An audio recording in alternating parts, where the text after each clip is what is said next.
Pelajar warga Jalan Kenanga 1 lintas Kelurahan Kenanga, Kecamatan Lubuk Linggau Utara 1, Kota Lubuk Linggau ini meninggal dunia setelah tertabrak mobil pemadam kebakaran kota tersebut. Remaja 16 tahun itu sempat dilarikan rumah sakit Dr. Sobirin, namun karena lukanya cukup serius, nyawanya tak tertolong. Keterangan polisi yang menangani kecelakaan tersebut, kejadian bermula saat korban dibonceng saudaranya menggunakan sepeda motor dengan kecepatan tinggi mendahului kendaraan di depannya. Dari arah berlawanan muncul kendaraan milik BPBD Linggau. Akibat terlalu kencang, laju motor kemudian tak terkendali. Korban jatuh dan tertabrak mobil damkar yang datang dari arah yang berlawanan.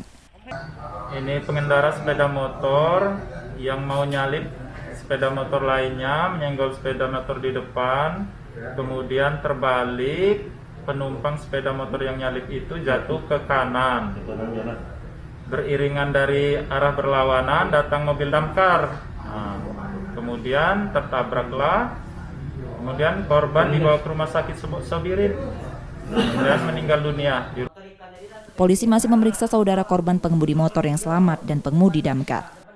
Sukma Aldino, Kompas TV, Lubuk Linggau, Sumatera Selatan.